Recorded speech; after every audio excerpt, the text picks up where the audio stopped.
Mais uma vez, muito bom dia. Estamos então de regresso neste Café das 9 aqui de domingo. Vamos entrar já na nossa rubrica habitual de Psicologia à Mesa. Temos connosco a doutora Catarina Moreira e hoje vamos abordar um tema que de facto tem assumido algumas proporções no seio da sociedade portuguesa e não só. Estamos aqui a falar então de bullying. Olá, Catarina. Olá, bom dia. Este é de facto um tema complicado nos últimos tempos, que tem sido também mais acentuado, mas afinal o que é isto de bullying? O bullying, naturalmente, que as pessoas vão ficando cada vez mais familiarizadas a ouvir nos meios de comunicação falar sobre o bullying. O bullying passa efetivamente pela situação em que alguém agride outra pessoa, humilhando-a, não é? E servindo-se, no fundo, de artimanhas para conseguir efetivamente humilhar o outro sujeito. Eu estou a falar assim, não estou a falar só de adolescentes, porque efetivamente isto acontece tanto em crianças como com adolescentes, como até com adultos no mundo do trabalho, e aí surgindo por vezes de forma até muito subtil.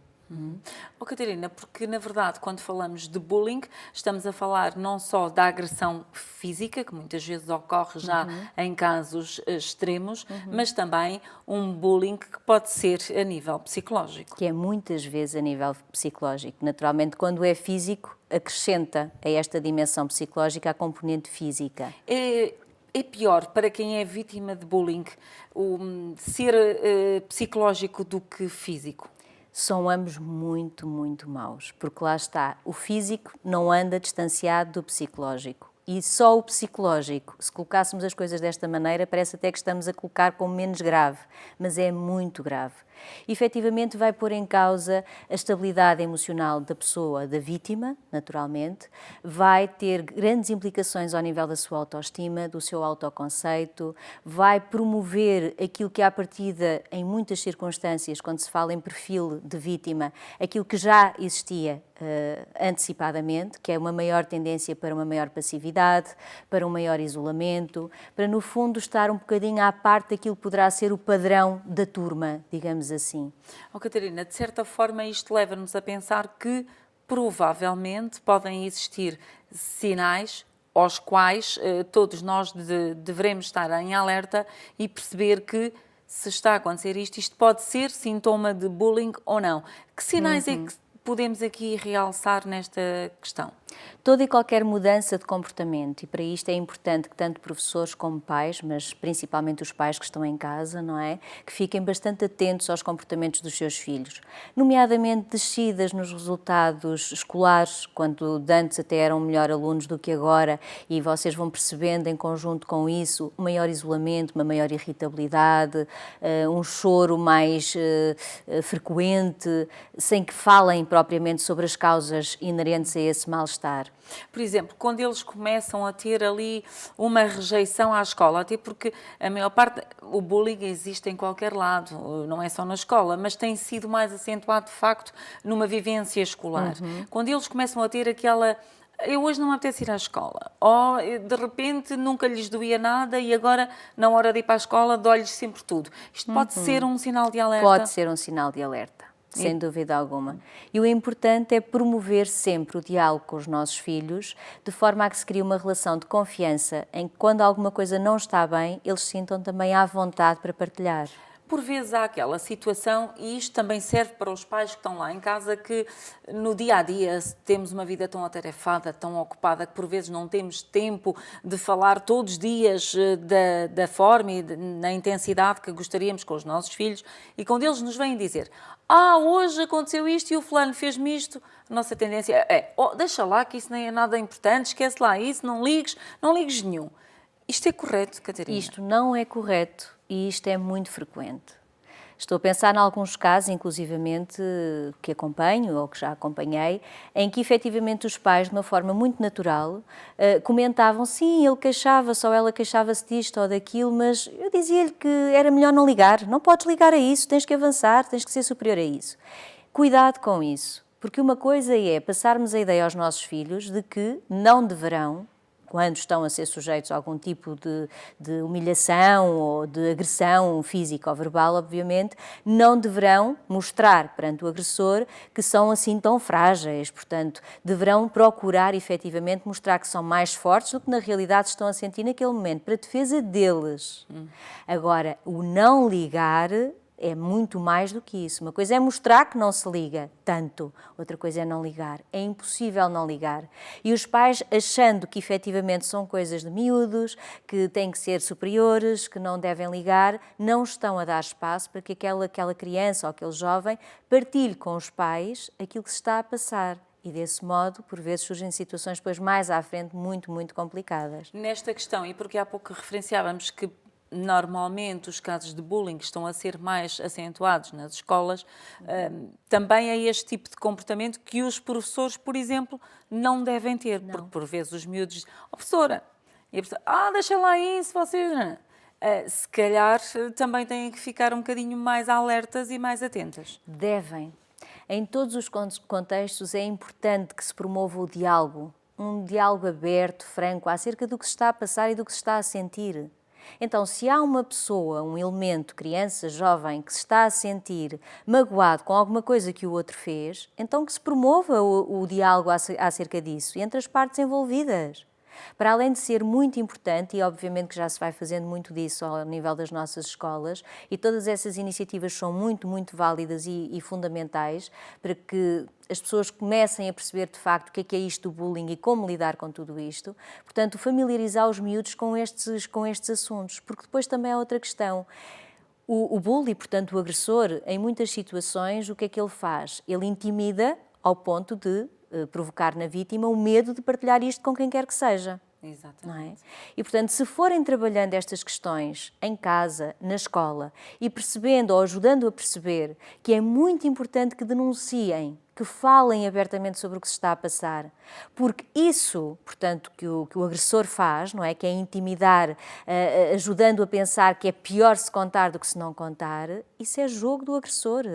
E a vítima, ao ir, portanto, nesse discurso do agressor, só está a alimentar todo aquele processo. Exatamente. E não está a criar defesas, nem a arranjar forma de se proteger de tudo isso. Isso leva-me a uma outra questão, Catarina, que é, então, como é que devemos lidar com estas questões? Como é que fazemos?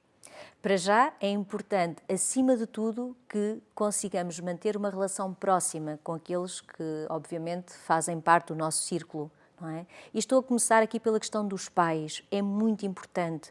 Nós já temos falado aqui várias vezes sobre isso, Cláudia, e de facto é inevitável voltarmos a reforçar essa ideia do quanto é muito, muito, muito importante e fundamental mesmo haver tempo para conversa, haver tempo para contar como foi o dia, haver tempo, e não é só tempo, é haver relação que permita tempo que isso para aconteça. Contar e tempo para ouvir, não é? Porque às vezes os filhos estão ali, no fundo, a desenrolar uma série de ideias e de coisas que lhes aconteceram. Exatamente. E os pais estão a fazer tudo, menos estar verdadeiramente atentos àquilo que está a ser dito. Olhar nos olhos, não é? Ouvir, escutar e naturalmente que ajudar a refletir sobre o que se está a passar. Se esta relação estiver criada, a probabilidade dos nossos filhos se isolarem neste problema, não é? E não partilharem será muito menor. Por vezes a questão que se coloca, mesmo quando os pais estão atentos, se percebem da situação, é denuncio ou não denuncio, porque depois o meu filho vai continuar a ir à escola e eu não estou lá o tempo inteiro para o proteger. Como é que se lida com esta situação? Aí será importante falar mesmo com os diretores de turma, naturalmente, expor a situação e, naturalmente, que esperar que também o diretor de turma, em conjunto com toda a comunidade escolar, tenha abertura para falar sobre tudo isto e consigam depois desenvolver estratégias para poder lidar com esta circunstância. Até porque lá está o que está a dizer que faz todo o sentido, que é o receio dos pais de, se vamos denunciar, depois como é que fica o meu filho, que eu não estou lá para o proteger. Mas parte do princípio que a escola também está lá para desenvolver esse papel, exatamente. Em termos da prevenção, Catarina, já falámos aqui do diálogo. É suficiente ou é preciso mais para prevenirmos situações como estas de bullying? O diálogo é fundamental, não só para prevenir as situações de bullying, mas naturalmente pensando no diálogo como uma relação, Portanto, se há espaço para diálogo, há uma relação consistente, emocionalmente gratificante e envolvida, e isto também dá o quê? Dá as ferramentas necessárias para que emocionalmente nos possamos desenvolver de forma equilibrada. E quando falamos de bullying, não podemos esquecer que não há só a vítima, há também o agressor. E se o perfil da vítima se enquadra em determinados padrões, como eu falei há bocadinho, portanto, são pessoas que, por norma, fogem um bocadinho mais do padrão de turma, e por esse motivo acabam eles próprios por ter uma autoestima tendencialmente mais baixa, uma autoconfiança mais baixa, tenderem a ser pessoas, ou crianças, ou jovens, mais passivas, com maior dificuldade, no fundo, em interagir e em proteger-se em circunstâncias que as põem em risco. Por outro lado, temos também o perfil do agressor, não é? Que ele próprio não está bem também. Muitas vezes há situações em que o agressor já foi agredido e, no fundo, vai replicando um comportamento de que já foi vítima também. Por outro lado, naturalmente que sendo uma pessoa mais agressiva e com dificuldade ao nível dos afetos também e com uma insensibilidade muito grande perante o sentir do outro, isto revela-nos que também lhe faltou muita coisa ao nível do desenvolvimento socioemocional que o fez ficar retido naquele passo, digamos assim, em termos desenvolvimentais. Catarina, há pouco referenciava que o bullying não é só sobre os jovens, há mesmo também em adultos. Os conselhos são os mesmos? Os conselhos aí são os mesmos, se bem que adaptados naturalmente às diferentes circunstâncias, e nós aqui falamos de uma forma generalista. Claro que isto não invalida a necessidade de avaliar pormenorizadamente cada situação quando ela ocorre, mas eu acho que isto passa muito pela questão dos limites também, que já falámos aqui no outro dia. Será importante nós percebermos os nossos próprios limites e impormos limites aos outros. E se nos estão a tratar mal, nós percebermos que aquilo não é para ser permitido, não é? E que é importante nós impormos limites aos outros nesse sentido. Se somos crianças, se somos jovens e se fomos educados e instruídos no sentido que se passa alguma coisa mal contigo, não fiques aí sozinho, vem ao meu encontro, vai ter com o professor, vai ter com alguém que te ajude, mas não fiques aí sozinho. Ao nível dos adultos, naturalmente, também terá que ser feita alguma coisa nesse sentido. Portanto, se eu não estou bem, tenho que procurar ajuda, não é? E essa ajuda poderá ser, quando estávamos a falar do bullying ao nível dos próprios locais de trabalho, essa ajuda poderá ser falar com um superior, com um colega de trabalho, tentar também procurar ajuda nas relações que se estabelecem dentro do local de trabalho. E, no fundo, perder o medo da consequência que pode ter o denunciar que está a ser vítima de bullying. Exatamente. Muito bem, Catarina, vamos ficar por aqui na nossa conversa. É assim o final desta rubrica de Psicologia à Mesa. Todos os domingos estamos aqui e abordamos um tema da atualidade. Hoje falámos sobre bullying, mas as novidades vão continuar neste Café das 9.